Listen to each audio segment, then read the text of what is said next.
हिंदू धर्म में एकादशी व्रत का बहुत बड़ा महत्व है। ऐसा कहा जाता है कि एकादशी व्रत की शुरुआत उत्पन्ना एकादशी से ही हुई थी। इस दिन भगवान विष्णु की विधि पूर्वक पूजा की जाती है।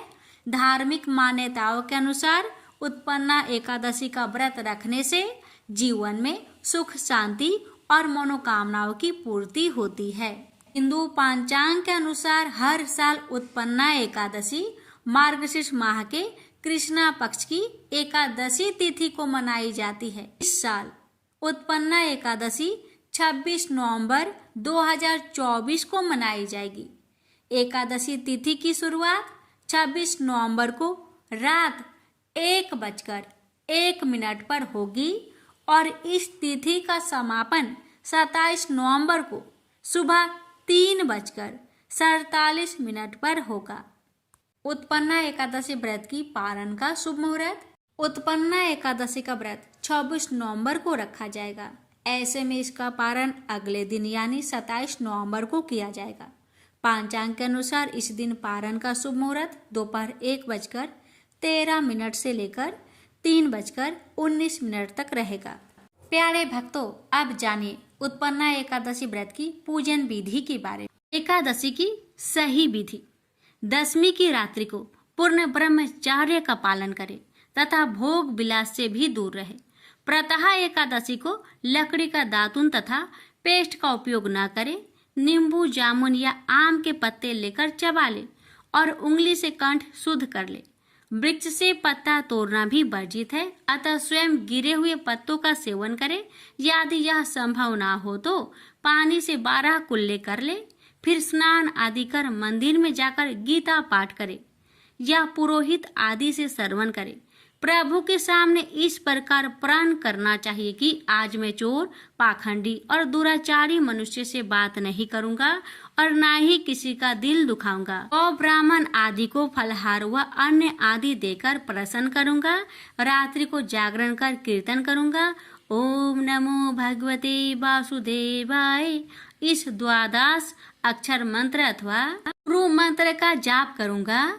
राम, कृष्ण, नारायण इत्यादि विष्णु सहस्त्र नाम को कंठ का भूषण बनाऊंगा। ऐसी प्रतिज्ञा करके श्री विष्णु भगवान का स्मरण कर प्रार्थना करे कि हे त्रिलोकपति, मेरी लाज आपके हाथ है, अतः मुझे इस प्रण को पूरा करने की शक्ति प्रदान करे। मौन जप, शास्त्र पठन, कीर्तन, रात्रि जागरण एकादशी व्रत में विशेष लाभ पहुंचाते हैं। एकादशी के दिन अशुद्ध द्रव से बने पेय ना पिए। कोल्ड ड्रिंक्स, एसिड आदि डाले हुए फलों के डिब्बा बंद रस को ना पिए। 2 बार भोजन ना करे। आइसक्रीम व तली हुई चीजें ना खाए। फल अथवा घर से निकाला हुआ फल का रस अथवा थोड़े दूध या जल पर रहना विशेष लाभदायक है। व्रत के दशमी, एकादशी और द्वादशी इन 3 दिनों में कासे के बर्तन, मांस, प्याज, लहसुन, मसूर, उड़द, चने, कोदो, एक प्रकार का धान, शाक, शहद, तेल, अत्यंबु पान, अधिक जल का सेवन, इनका सेवन ना करें। व्रत के पहले दिन दशमी को और दूसरे दिन द्वादशी को हविष्यान्न, जौ, गेहूं, मूंग, सेंधा नमक, काली मिर्च, शकरा और गोघृत आदि का 1 बार भोजन करें। फलाहारी को गोभी, गाजर, सलगम, पालक, कुल्फा का साग इत्यादि सेवन नहीं करना चाहिए। आम, अंकुर, केला, बादाम, पिस्ता इत्यादि अमृत फलों का सेवन करना चाहिए। जुआ, निंद्रा, पान, पराई निंदा, चुगली, चोरी, हिंसा, मैथुन, क्रोध तथा झूठ, कपट आदि अन्य कुकर्मों से नितांत दूर रहना चाहिए। बैल की पीठ पर सवारी ना करे। भूलवश किसी निंदक से बात हो जाए तो इस दोष को दूर करने के लिए भगवान सूर्य के दर्शन तथा धूप दीप से श्री हरि की पूजा कर क्षमा मांग लेनी चाहिए। एकादशी के दिन घर में झाड़ू नहीं लगाए, इससे चींटी आदि सूक्ष्म जीवों की मृत्यु का भय रहता है। इस दिन बाल नहीं कटाए, मधुर बोले, अधिक ना बोले। अधिक बोलने से ना बोलने योग्य वचन भी निकल जाते हैं। सत्य भाषण करना चाहिए। इस दिन यथाशक्ति अन्न दान करे, किंतु स्वयं किसी का दिया हुआ अन्न कदापि ग्रहण ना करे। प्रत्येक वस्तु प्रभु को भोग लगाकर तथा तुलसी दल छोड़कर ग्रहण करनी चाहिए। एकादशी के दिन किसी संबंधी की मृत्यु हो जाए तो उस दिन व्रत रखकर उसका फल संकल्प करके मृतक को दे देना चाहिए। और श्री गंगा जी में पुष्प अस्थि प्रवाहित करने पर भी एकादशी का व्रत रखकर व्रत का फल प्राणी के निमित्त दे देना चाहिए। प्राणी मात्र को अंतर्यामी का अवतार समझकर किसी से छल कपट नहीं करना चाहिए। अपना अपमान करने या कटु वचन बोलने वाले पर कर भी क्रोध नहीं करे। संतोष का फल सर्वदा मधुर होता है। मन में दया रखनी चाहिए। इस विधि से व्रत करने वाला उत्तम फल को प्राप्त करता है। द्वादशी के दिन ब्राह्मणों को मिष्टान दक्षिणा आदि से प्रसन्न कर उनकी परिक्रमा कर लेनी चाहिए। अरे भक्तों, आप जानते हैं एकादशी व्रत की खोलने की विधि। द्वादशी को सेवा पूजा की जगह पर बैठकर भुने हुए 7 चनों के 14 टुकड़े करके अपने सिर के पीछे फेंकना चाहिए। मेरे 7 जन्मों के शारीरिक, बाजिक और मानसिक पाप नष्ट हुए यह भावना करके 7 अंजलि जल पीना और चने के 7 दाने खाकर व्रत को खोलना चाहिए। धर्मों की ज्ञाता, वेद और शास्त्रों के अर्थ ज्ञान में पारंगत, सबके हृदय में रमन करने वाले, श्री विष्णु को तत्व को जानने वाले तथा भगवत परायण प्रहलाद जी जब सुख पूर्वक बैठे हुए थे उस समय उनके समीप स्वधर्म का पालन करने वाले महर्षि कुछ पूछने के लिए आए। महर्षि ने कहा, प्रहलाद जी, आप कोई ऐसा साधन बताए जिससे ज्ञान, ध्यान और इंद्रिय निग्रह के बिना ही अनायास भगवान विष्णु का परम पद प्राप्त हो जाता है। उनके ऐसा कहने पर संपूर्ण लोकों के हित के लिए उद्धत रहने वाले विष्णु भक्त महाभाग प्रहलाद जी ने संक्षेप में इस प्रकार कहा, महर्षियों, जो 18 पुराणों का सार से भी सार तर तत्व है, जिसे कार्तिकेय जी के पूछने पर भगवान शंकर ने उन्हें बताया था, उसका वर्णन करता हूँ, सुनिए। हाँ, देव जी कार्तिकेय से बोले, जो कली में एकादशी की रात में जागरण करते समय वैष्णव शास्त्र का पाठ करता है, उसके कोटि जन्मों के किए हुए 4 प्रकार के पाप नष्ट हो जाते हैं। जो एकादशी के दिन वैष्णव शास्त्र का उपदेश करता है उसे मेरा भक्त जानना चाहिए। जिसे एकादशी के जागरण में निंद्रा नहीं आती तथा जो उत्साह पूर्वक नाचता और गाता है वह मेरा विशेष भक्त है। मैं उसे उत्तम ज्ञान देता हूँ और भगवान विष्णु मोक्ष प्रदान करते हैं। अतः मेरे भक्त को विशेष रूप से जागरण करना चाहिए। जो भगवान विष्णु से बैर करते हैं उन्हें पाखंडी जानना चाहिए। जो एकादशी को जागरण करते और गाते हैं उन्हें आधे निमेष में अग्निष्टोम तथा अति रात्रि यज्ञ के समान फल प्राप्त होता है। जो रात्रि जागरण में बारंबार भगवान विष्णु के मुखा रविंद्र का दर्शन करते हैं उनको भी वही फल प्राप्त होता है जो मानव द्वादशी तिथि को भगवान विष्णु के आगे जागरण करते हैं। वे यमराज के पास से मुक्त हो जाते हैं। तो द्वादशी को जागरण करते समय गीता शास्त्र से मनोविनोद करते हैं, वे भी यमराज के बंधन से मुक्त हो जाते हैं। वो प्राण त्याग हो जाने पर भी द्वादशी का जागरण नहीं छोड़ते। वे धन्य और पुण्य आत्मा है जिनके वंश के लोग एकादशी की रात्र में जागरण करते हैं। वे ही धन्य हैं जिन्होंने एकादशी को जागरण किया है। उन्होंने यज्ञ, दान, गया श्राद्ध और नित्य प्राग स्नान कर लिया। उन्हें सन्यासियों का पुण्य भी मिल गया और उनके द्वारा इष्टापूर्त कर्मों का भी भली भांति पालन हो गया। सदानंद भगवान विष्णु के भक्त जागरण सहित एकादशी व्रत करते हैं, इसलिए वे मुझे सदा ही विशेष प्रिय है। जिसने वरधनी एकादशी की रात्रि में जागरण किया उसने पुनः प्राप्त होने वाले शरीर को स्वयं ही भस्म कर दिया।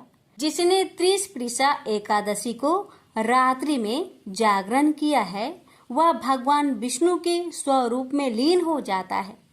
जिसने हरि बोधनी एकादशी की रात्रि में जागरण किया है, उसके स्थूल सूक्ष्म सभी पाप नष्ट हो जाते हैं।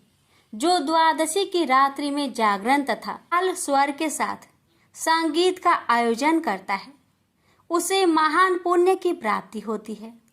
जो एकादशी के दिन ऋषियों द्वारा बनाए हुए दिव्य स्रोतों से ऋग्वेद, यजुर्वेद तथा सामवेद के वैष्णव मंत्र से संस्कृत और प्राकृतिक के अन्य स्रोतों से वह गीत वाद्य आदि के द्वारा भगवान विष्णु को संतुष्ट करता है, उसे भगवान विष्णु भी परमानंद प्रदान करते हैं। पुण्यमय भागवत तथा स्कंद पुराण भगवान विष्णु को प्रिय है। मथुरा और ब्रज में भगवान विष्णु के बाल चरित्र का जो वर्णन किया गया है, उसे जो एकादशी की रात्र में भगवान केशव का पूजन करके पढ़ता है, उसका पुण्य कितना है यह तो मैं भी नहीं जानता। कदाचित भगवान विष्णु जानते हो। बेटा, भगवान के समीप गीत, नृत्य तथा स्रोत पाठ आदि से जो फल होता है, वही कली में श्री हरि के समीप जागरण करते समय विष्णु सहस्त्रनाम, गीता तथा श्रीमद् भागवत का पाठ करने से सहस्त्र गुना होकर मिलता है। तो श्री हरि के समीप जागरण करते समय रात्रि में दीपक जलाता है, उसका पुण्य 100 कल्पों में भी नष्ट नहीं होता। जो जागरण काल में मंजरी सहित तुलसी दल से भक्ति पूर्वक श्री हरि का पूजन करता है, उसका पुनः इस संसार में जन्म नहीं होता। स्नान, चंदन, लेप, धूप, दीप, नैवेद्य और तांबुल, यह सब जागरण काल में भगवान को समर्पित किया जाए तो उससे अक्षय पुण्य होता है। कार्तिकेय, जो भक्त मेरा ध्यान करना चाहता है, वह एकादशी की रात्रि में श्री हरि के समीप भक्ति पूर्वक जागरण करे। एकादशी के दिन जो लोग जागरण करते हैं, उनके शरीर में इंद्र आदि देवता आकर स्थित हो जाते हैं। जो जागरण काल में महाभारत का पाठ करते हैं, वे उस परम धाम में जाते हैं जहाँ सन्यासी महात्मा जाया करते हैं। जो उस समय श्री रामचंद्र जी का चरित्र 10 कंठ वध पढ़ते हैं, वे योग बेताओं की गति को प्राप्त होते हैं। उन्होंने श्री हरि के समीप जागरण किया है। उन्होंने चारों वेदों का स्वाध्याय, देवताओं का पूजन, यज्ञों का अनुष्ठान तथा सब तीर्थों में स्नान कर लिया। श्री कृष्ण से बढ़कर कोई देवता नहीं है और एकादशी व्रत के समान दूसरा कोई व्रत नहीं है। जहाँ भगवत शास्त्र है, भगवान विष्णु के लिए जहाँ जागरण किया जाता है और जहाँ सालग्राम शिला स्थित होती है, वहाँ साक्षात भगवान विष्णु उपस्थित होते हैं। उत्पन्ना एकादशी व्रत कथा। सूत जी कहने लगे, हे ऋषियों, इस व्रत का वृत्तांत और उत्पत्ति प्राचीन काल में भगवान कृष्ण ने अपने परम भक्त युधिष्ठिर से कही थी, वही मैं तुमसे कहता हूँ। एक समय युधिष्ठिर ने भगवान से पूछा था कि एकादशी व्रत किस विधि से किया जाता है और उसका क्या फल प्राप्त होता है। उपवास के दिन जो क्रिया की जाती है, आप कृपा करके मुझसे कहिए। यह वचन सुनकर श्री कृष्ण कहने लगे, हे युधिष्ठिर, मैं तुमसे एकादशी के व्रत का महात्म्य कहता हूँ, सुनो। सर्वप्रथम हेमंत ऋतु में मार्गशीर्ष कृष्ण एकादशी से इस व्रत को प्रारंभ किया जाता है। दशमी को सायंकाल भोजन करने के बाद अच्छी प्रकार से दातुन करे ताकि अन्न का अंश मुंह में रह न जाए। रात्रि को भोजन कदापि ना करे, न अधिक बोले। एकादशी के दिन प्रातः 4 बजे उठकर सबसे पहले व्रत का संकल्प करे। इसके पश्चात शौच आदि से निवृत्त होकर शुद्ध जल से स्नान करे। व्रत करने वाला चोर, पाखंडी, पर स्त्रीगामी, निंदक, मिथ्याभाषी तथा किसी भी प्रकार के पापी से बात ना करे। स्नान के पश्चात धूप, दीप, नैवेद्य आदि 16 चीजें से भगवान का पूजन करे और रात को दीपदान करे। रात्रि में सोना या प्रसंग नहीं करना चाहिए। सारी रात भजन कीर्तन आदि करना चाहिए। जो कुछ पहले जाने अनजाने में पाप हो गए हो उसकी क्षमा मांगनी चाहिए। धर्मात्मा पुरुषों को कृष्ण और शुक्ल दोनों पक्षों की एकादशियों को समान समझना चाहिए। जो मनुष्य ऊपर बताई हुई विधि के अनुसार एकादशी का व्रत करते हैं उन्हें शंखो द्वार तीर्थ में स्नान करके भगवान के दर्शन करने से जो फल प्राप्त होता है वह एकादशी व्रत के 16वें भाग के भी समान नहीं है। व्यतिपात के दिन दान देने का लाख गुना फल होता है। संक्रांति से 4 लाख गुना तथा सूर्य चंद्र ग्रहण में स्नान दान से जो पुण्य प्राप्त होता है वही पुण्य एकादशी के दिन व्रत करने से मिलता है। अश्वमेध यज्ञ करने से 100 गुना तथा 1 लाख तपस्वियों को 60 वर्ष तक भोजन कराने से 10 गुना 10 ब्राह्मणों अथवा 100 ब्रह्मचारियों को भोजन कराने से 1000 गुना पुण्य भूमि दान करने से होता है। उससे 1000 गुना पुण्य कन्यादान से प्राप्त होता है। इससे भी 10 गुना पुण्य विद्यादान करने से होता है। विद्यादान से 10 गुना पुण्य भूखों को भोजन कराने से होता है। अन्य दान के समान इस संसार में कोई ऐसा कार्य नहीं जिससे देवता और पितर दोनों तृप्त होते हो, परंतु एकादशी के व्रत का पुण्य सबसे अधिक होता है। 1000 यज्ञों से भी अधिक इसका फल होता है। इस व्रत का प्रभाव देवताओं को भी दुर्लभ है। रात्रि को भोजन करने वाले को उपवास का आधा फल मिलता है और एक दिन में एक बार भोजन करने वाले को भी आधा ही फल प्राप्त होता है। जबकि निर्जल व्रत रखने वाले का महात्म्य तो देवता भी वर्णन नहीं कर सकते। युधिष्ठिर कहने लगे कि हे भगवान, आपने हजारों यज्ञ और लाख गौदान को भी एकादशी व्रत के बराबर नहीं बताया, सो यह तिथि सब तिथियों से उत्तम कैसे हुई बताइए। भगवान कहने लगे, हे युधिष्ठिर, सतयुग में मूर नाम का दैत्य उत्पन्न हुआ। वह बड़ा बलवान और भयानक था। उस प्रचंड दैत्य ने इंद्र, आदित्य, वसु, वायु, अग्नि आदि सभी देवताओं को पराजित करके भगा दिया। तब इंद्र सहित सभी देवताओं ने भयभीत होकर भगवान शिव से सारा वृत्तांत कहा और बोले, हे कैलाशपति, मूर दैत्य से भयभीत होकर सब देवता मृत्यु लोक में फिर रहे हैं। तब भगवान शिव ने कहा, हे देवताओं, तीनों लोकों के स्वामी, भक्तों के दुखों का नाश करने वाले भगवान विष्णु की शरण में जाओ। वे ही तुम्हारे दुखों को दूर कर सकते हैं। शिव जी के ऐसे वचन सुनकर सभी देवता क्षीर सागर में पहुंचे। वहां भगवान को शयन करते देख हाथ जोड़कर उनकी स्तुति करने लगे कि हे देवताओं द्वारा स्तुति करने योग्य प्रभु, आपको बारंबार नमस्कार है। देवताओं की रक्षा करने वाले मधुसूदन, आपको नमस्कार है। आप हमारी रक्षा करें। दैत्यों से भयभीत होकर हम सब आपकी शरण में आए हैं। आप इस संसार के कर्ता, माता, पिता, उत्पत्ति और पालन करता और संहार करने वाले हैं। सबको शांति प्रदान करने वाले हैं। आकाश और पाताल भी आप ही है। सबके पितामह ब्रह्मा, सूर्य, चंद्र, अग्नि, सामग्री, होम, आहुति, मंत्र, तंत्र, जप, यजमान, यज्ञ, कर्म, कर्ता, भोक्ता भी आप ही हैं। आप सर्वव्यापक हैं। आपके सिवा तीनों लोकों में चर तथा अचर कुछ भी नहीं है। हे भगवान, दैत्य ने हमको जीतकर स्वर्ग से भ्रष्ट कर दिया है और हम सब देवता इधर उधर भागे भागे फिर रहे हैं।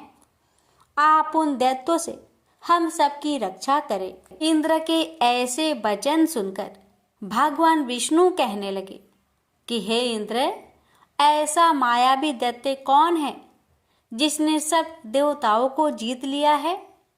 उसका नाम क्या है? उसमें कितना बल है और किसके आश्रय में है तथा उसका स्थान कहाँ है? ये सब मुझसे कहो।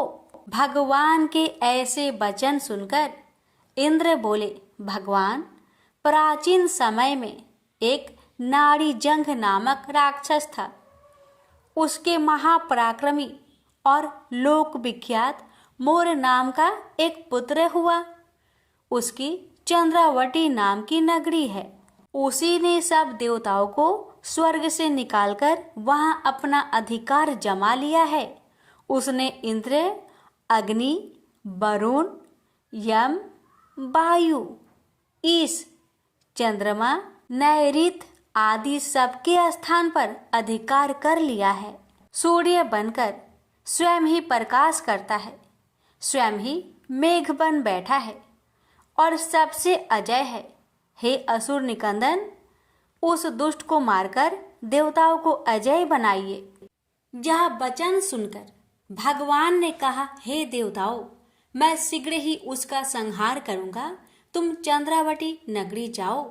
इस प्रकार कहकर भगवान सहित सभी देवताओं ने चंद्रावती नगरी की ओर प्रस्थान किया। उस समय जब दैत्य मूढ़ सेना सहित युद्ध भूमि में गरज रहा था, उसकी भयानक गर्जना सुनकर सभी देवता भय के मारे चारों दिशाओं में भागने लगे। जब स्वयं भगवान रणभूमि में आए तो दैत्य उन पर भी अस्त्र शस्त्र आयुध लेकर दौड़े।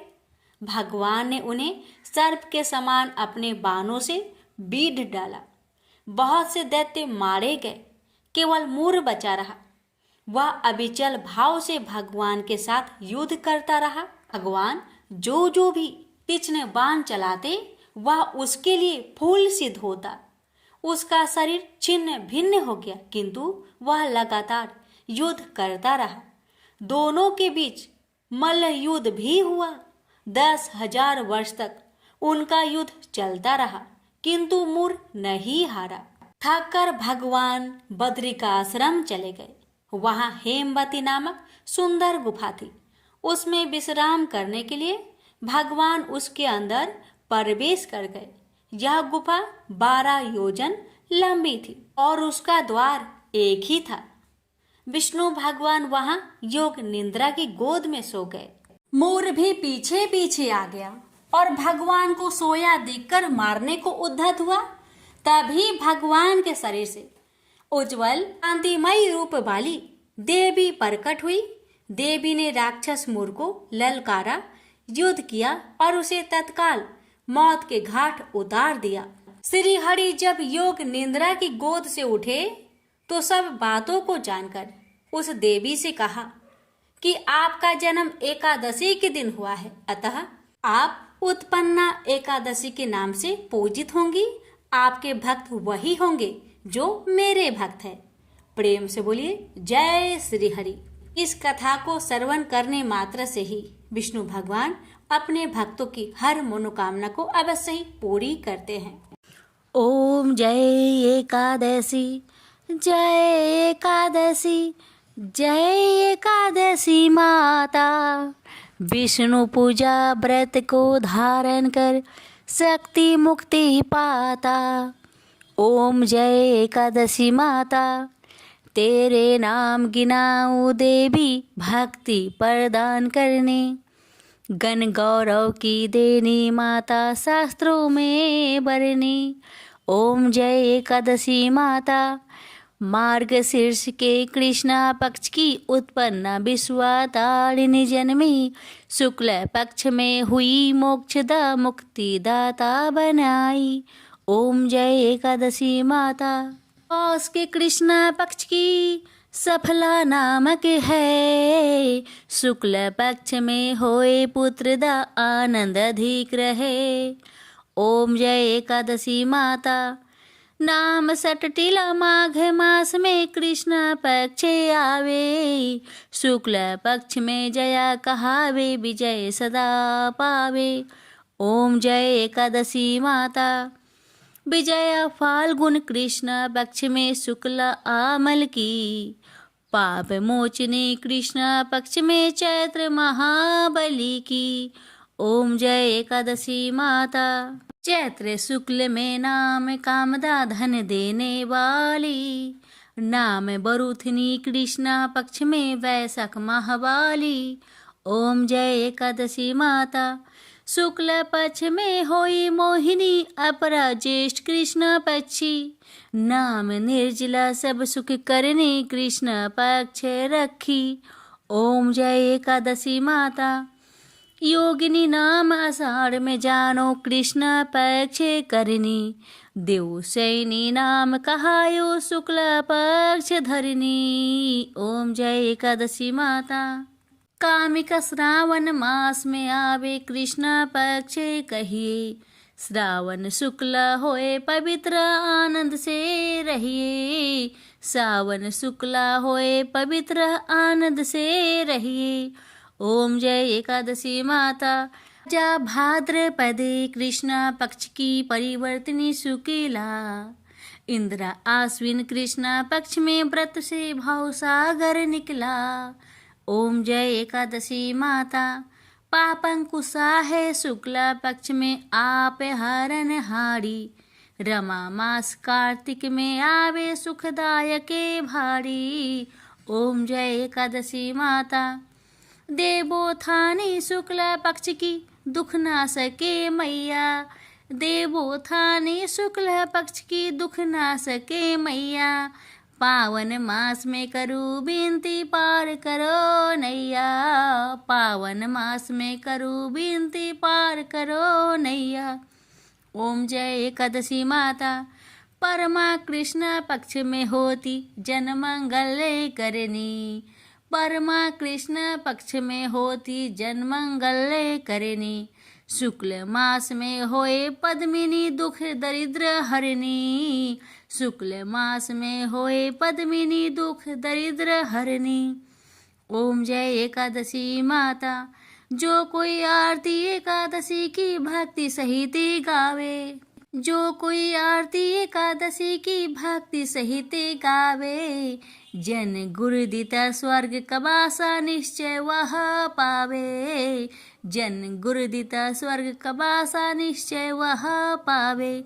ओम जय एकादशी माता। जय एकादशी माता। प्रेम से बोलिए एकादशी माता की जय।